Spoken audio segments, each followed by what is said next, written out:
think that all that has been happening in Ukraine is just a genocide of Ukrainian nation. So, but we have the third element of our database, which is a database of verified eyewitnesses, and some of them already are working with organizations that are preparing cases against Russia. Hello, welcome to Frontline with Lucy Fisher for Times Radio. I'm delighted to be joined today by Nataliya Mykolska, Chief Executive of Battalion, Ukraine's data battalion. Battalion is home to the largest free and independent open source database of photo and video footage from the war in Ukraine, as well as a database of verified eyewitnesses of Russia's invasion. There's lots to discuss there. As well as being a tech entrepreneur, Nataliya is a strategic transformation expert helping companies to grow internationally. Previously, she was Deputy Minister and Trade Representative at Ukraine's Ministry of Economic Development and Trade. She's also an expert in all areas of trade and has given advice at the World Bank and International Finance Corporation. Nataliya, welcome. Thank you. So, first up, I wanted to ask you, tell us a bit about how Battalion came to be set up at the beginning of the war and what it does exactly. So, I never thought that I will be running the wartime startup, but that just happened because nobody thought that there will be a war on our continent in now. But I mean, when the war started, I was lucky to get out of the Kiev on the night of the war, and I was in Lviv, where my mom and my sister live, both of them. And when I arrived, I was helping a lot of people to get out of Kiev, to relocate, actually, to stay for a couple of hours, for some times, to help them with their kids, etc. And I was also trying, to help somehow. And because of my international network, because of all my previous work, I was always working internationally, I started posting videos and photos that my friends and friends of friends or their relatives were posting from the actually front lines, and providing the description and, giving calls to action. And those videos were, I think that the engagement was very high. A lot of my foreign friends were, commenting, reposting, trying to understand, what's going on. And I received a lot of messages from them and calls, and people asked me to post more. And I was really kind of wondering, because when the war is happening in your country, you don't watch TV, especially international channels or foreign channels. But I was wondering, why all of them are asking me to post more and to do, to provide them with more videos and photos. And by accident, I discovered, because of one of my friends from US, she just called me at 5 in the morning. It was like the second day of war, and she was calling me 3 or 4 times, and I was like, why she's calling me? I just got from the bomb shelter, and that's the only time when I settled my kids to bed, and but I thought, something should be happening, when a person calls you. So I pick up the phone, and she's like, okay, switch on this channel. And I'm switching on the TV channel, and there is the tagline, war in Ukraine, and the nice lady in, a nice journalist with a makeup is interviewing the Cat's Cafe owner in Lviv. Lviv at that time was the safest place, in Ukraine. The front line was far away. The missiles were not flying over. And the Cat's Cafe owner and this journalist, they are speculating, what they will do in case Lviv is being bombed, and how she's going to evacuate cats from her Cat's Cafe and their owners. And, in normal life, it would be okay. But at that time, I think that, more than 10 kids have been killed. At least reported. I think that there are much more people injured, killed. And I was like, what? It's wrong. When people see the tagline, the war in Ukraine, and what they see is a very peaceful environment and that nothing is going on. So I was like why it's happening so? I started asking through my contacts, and I started watching this international and foreign TV channels. And what I'm seeing, and also looking through the coverage in international media, I was not seeing any video and photo coverage. So I was asking, like, why is that? And what I discovered, that when the war actually, not the war, but when the full-scale invasion happened in Ukraine, there were no war correspondent of international media outlets. So it was not only Ukrainians that were actually, that didn't believe that the war will start, but I think that the world didn't believe that the war will be here. And there were no war correspondents, and therefore all the video coverage and photo coverage that was there was, like all the reporting were done from the bunkers where the journalists were at that time, if they were in Kyiv, or were done from peaceful places at that time, like close to Western border, to which, like where the foreign journalists could get at that time. So there was like a gap in like what we as Ukrainians were seeing and experiencing, and what the world was like seeing about like the war in Ukraine. So there were a lot of factual information, like like how many buildings were destroyed, how many people were killed, but there were no video and photo footage of the people, and of like what was happening. So I started talking to my friends abroad that were working in the media business, and they told me like that, like you need to change it, and the way to change it is to create some sort of the database of eyewitness videos and photos, to collect it in one place, and to start sharing it. So for the time, and for the time we will have this war correspondents coming to Ukraine, but most importantly coming to the front lines, which also, because of this like transportation collapse and all this traffic jam that was happening on the road, was not that easy. Like they will have at least eyewitness videos and photos. So when I discovered this, I just posted on my social media saying, look, I need a help. Like we're starting this project that to help world to know what's going on in Ukraine. And within like first 24 hours, I got at least 10 people, that I very closely knew, that jump in, and there was like this long line of people that wanted to join. So because a lot of people were thinking like how I can help. Yeah. And a lot of women were with their kids or elderly parents, they moved somewhere, or they were in more safer environmental places, and they had to look after their kids, but they still wanted to contribute. They couldn't leave their kids, they could not leave their elderly parents, because actually usually our husbands and our partners were like doing some more dangerous volunteer work. So they wanted to help, they wanted to contribute, but there was also a group of Ukrainians that for some reasons either like lived abroad or happened to be abroad when the war happened. So they also wanted to help, but they didn't know how, because it was not that easy to get to Ukraine at that time. So there was this group, we emerged, and what we have today, the battalion is the largest aggregated database of war videos and photos and the verified eyewitnesses.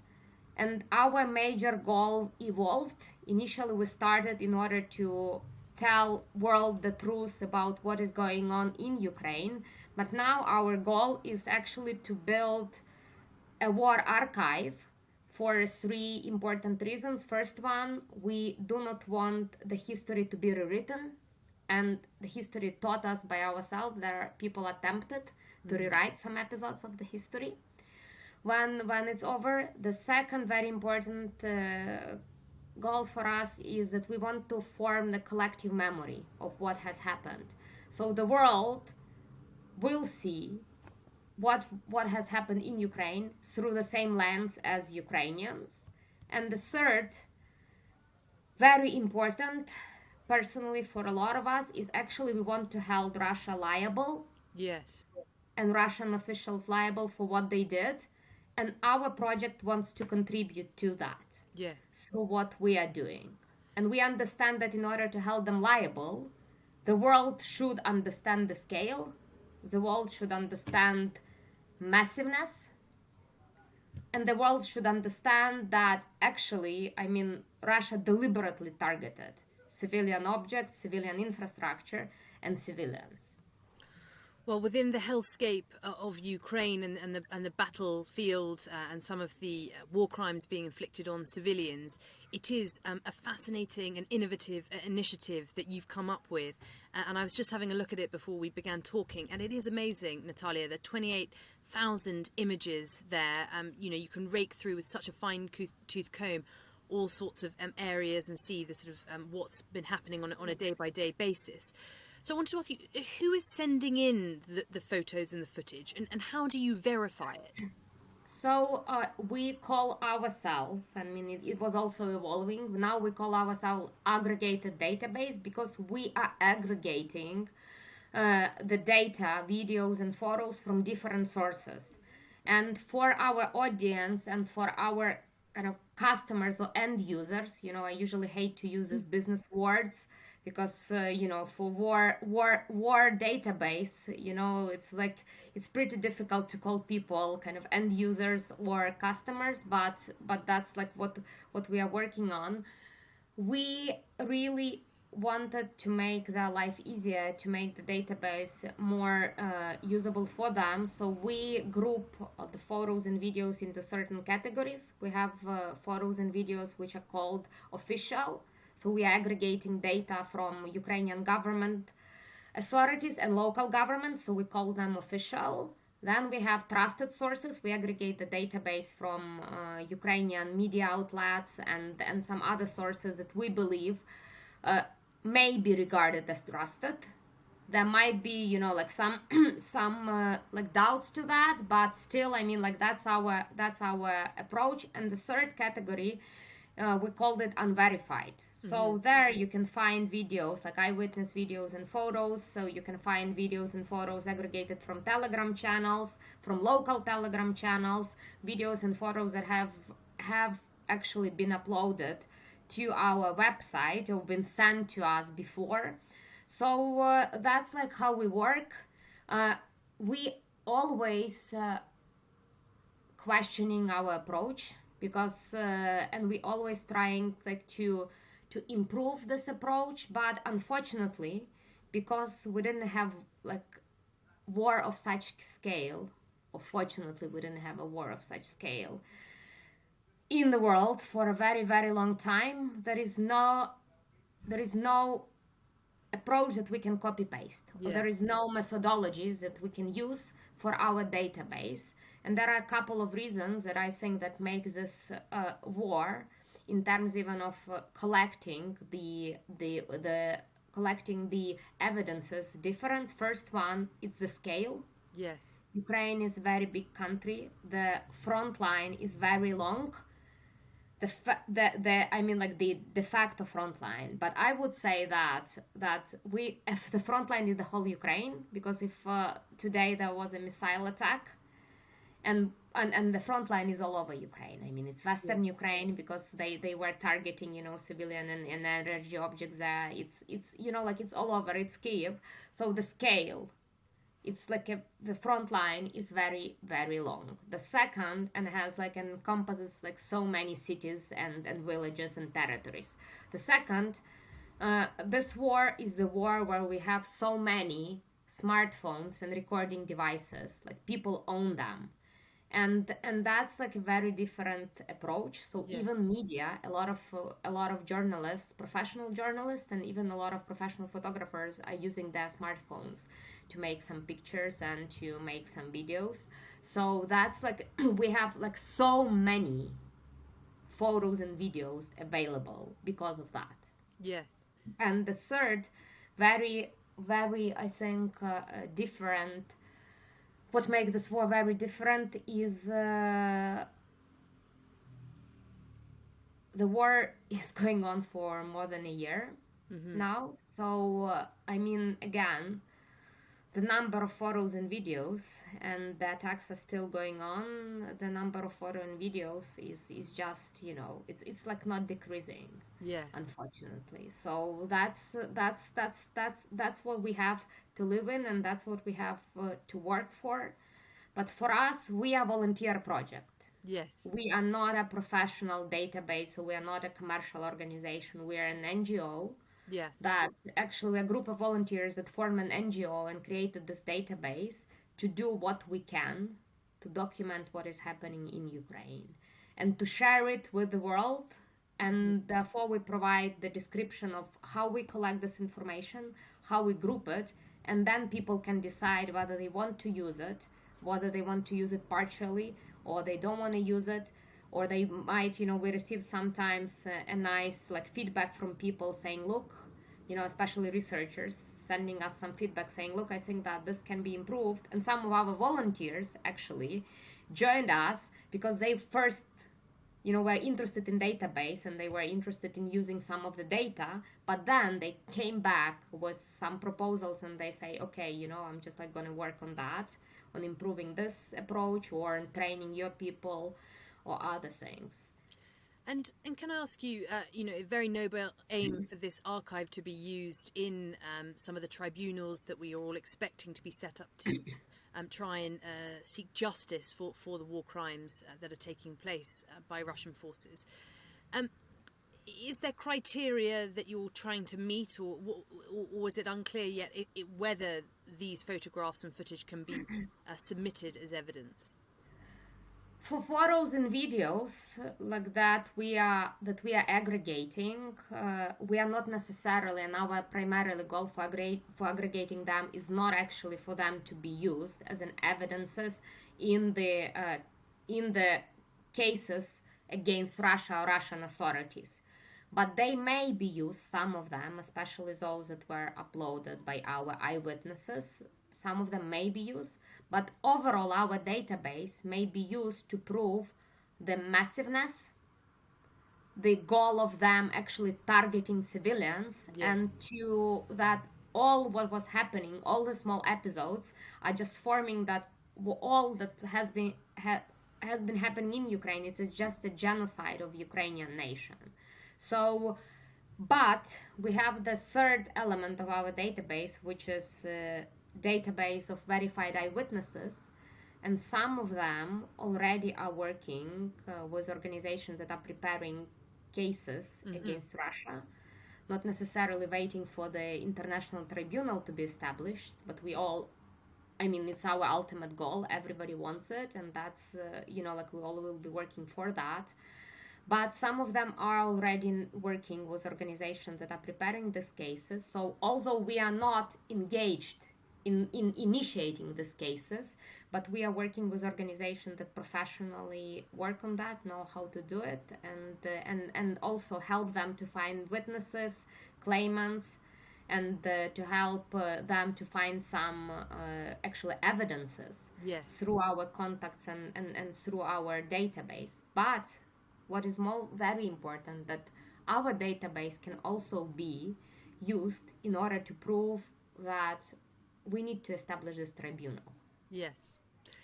And some of the images, when I was having a look earlier, it seemed to be a lot of very detailed evidence of buildings and infrastructure being damaged. That's what I found when I was looking through a few files. Presumably some of the images are very harrowing. Is that the case? And I just wondered how do you or the other volunteers deal with seeing very disturbing images? It's pretty difficult to work in our data collection team. A lot of people are coming, and then they just leave in a month or two, because it's psychologically it's very, we have violent content. And we have this note on our website, but when the person is collecting this data, or when the person is actually moderating this data, it's rather hard work. But we are trying to help people by helping to connect them with people that provide psychological support, or if a person has some concerns about her psychological state of mind, or anything, we usually recommend this person not stop working and not to pursue doing this. It's difficult for me initially. All of us, what is great about our team, that almost all of our core team members, they went through the data collection process. So all of us were, like collecting data by ourselves at certain point. And we all understand how difficult it is, especially, like if you see the damaged building, that's one thing, but if you're seeing dead bodies, or if you're seeing actually, somebody like, filming or recording by some case, the missile hitting, some residential area where people, like, could be dead or dying or injured, or so it's very difficult. And but that's kind of a reality that Ukrainian people are living in. And that's the war. That's a war. And we have to deal with that. Well, Nataliya Mykolska, thank you so much for telling us about this invaluable resource that you've come up with. It's clearly not an easy task, but at least some way to put your skills to use. I think I said and made clear in the introduction, you are an incredibly successful businesswoman and an entrepreneur in your own right. You've had to flee Ukraine. You've come to London with your two sons in order to be for them to be safe. So it's in some ways inspiring to hear about how people like you can put their skills to use for the war effort outside of Ukraine. So thank you again for your time. And thank you to all those listening. This has been Frontline with Lucy Fisher for Times Radio.